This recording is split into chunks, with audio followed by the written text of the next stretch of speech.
Phil Keating is among our reporters on the Atlantic coast of Florida tonight. He joins us now from Melbourne, Florida. Well, Phil, what's it like now?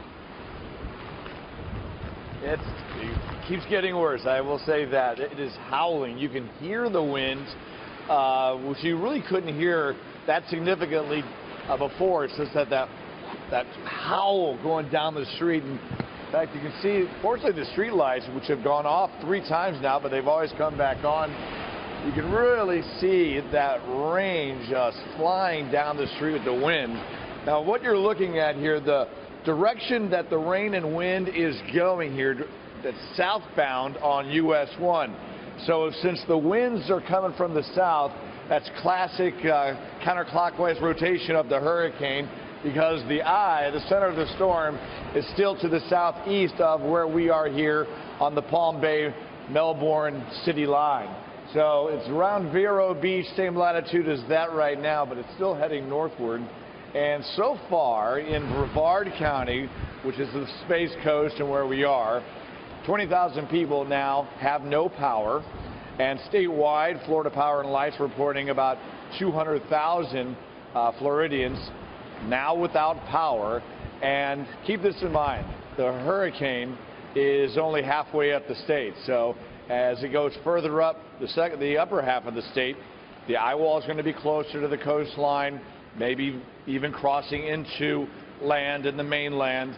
And undoubtedly, you're going to be seeing a whole lot more people losing electricity. And the governor and Emergency Operations Center directors are saying you can expect many Floridians, if not millions of them, are going to end up having no power.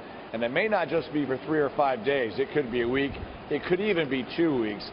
But the utility companies in Florida, Florida Power and Light and Duke Energy, ever since 2004 and 2005, those very bad hurricane years, they did invest millions and millions of dollars trying to strengthen up all the lines, burying a lot of lines.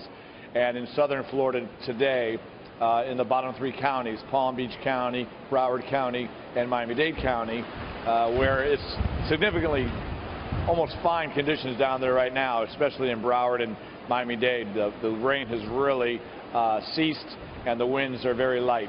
And that's the story for the whole Florida coastline as it marches north. You're going to get a full day of hellacious howling activity like this, and then it's going to get better, and it's going to get worse for the people way up further north. So up next here, we've got Melbourne, then we've got the Space Coast, Cape Canaveral. After that's going to be Daytona Beach. After that, New Smyrna Beach. After that, we're going to be hitting Jacksonville, and there's already power outages in Jacksonville, and this is still hours away from the center of the storm reaching Jacksonville. But these conditions are certainly blustery. We did just see a couple of people out walking the dog who were staying at this hotel, and they were struggling, and the dog as well, struggling to stay on their feet out there in the rain and wind. It's Category 3, and right here it's about 70.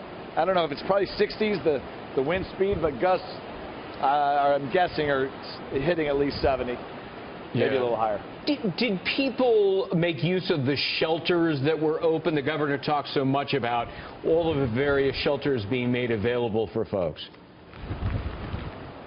Yeah, really did. People, especially those who perhaps don't have the means to get hotel rooms, plus yesterday and today, getting a hotel room before the storm actually hit became next to impossible. We were trying to find one this morning, and we got lucky that we found the last room at this property here. So a lot of those people, tens of thousands, have now hunkered down in shelters. There's more than 130 of them open in the state. Of course, there's 3,500 National Guardsmen and women that have been activated. That is likely to increase. The governor said he's never activated that many guardsmen and women in his now 2 terms as governor. He's still in his 2nd term here. So that really underlines the significance and the severity of the destruction and the calamitous nature that the forecast for this hurricane does deliver. And so far, forecasters and what you could expect to see are pretty much on the money. A lot still depends, as Rick Reichmuth was saying, how far west towards the coastline the eye of the storm, the center of the storm, where the strongest, most fierce winds are, gets to the coastline as we head up, because the storm surge really could send a lot of floodwaters up to 10 feet inland. Yeah, it could change in a moment. It's amazing to me. This time, you're talking about people out there with you walking their dog. The last time we checked in with you, there was a family, mom and dad, pushing their baby in a crib down the street. You've covered a lot of these. I mean, you've been based there in Miami. What is your feeling? I mean, it's called the storm of the century. How can you compare it to others that you've covered at this point? Yeah, I'd say the one thing I thought of earlier this morning was I don't think I've seen it this bad since Hurricane Katrina, when we were riding that one out as it arrived in the city. We were downtown near the French Quarter over in the business district, and it was, you know, that was the first time I'd covered a hurricane where you're inside a very urban city with tall buildings all over the place, and there were built, you know, glass windows falling off very high floors, and curtains flying out everywhere, and windshields and cars and trucks that were basically exploding from the change in pressure. This one, it's similar to that in how strong the wind is coming through, without a doubt. Phil Keating, thanks very much in Melbourne, Florida. We'll be back with you.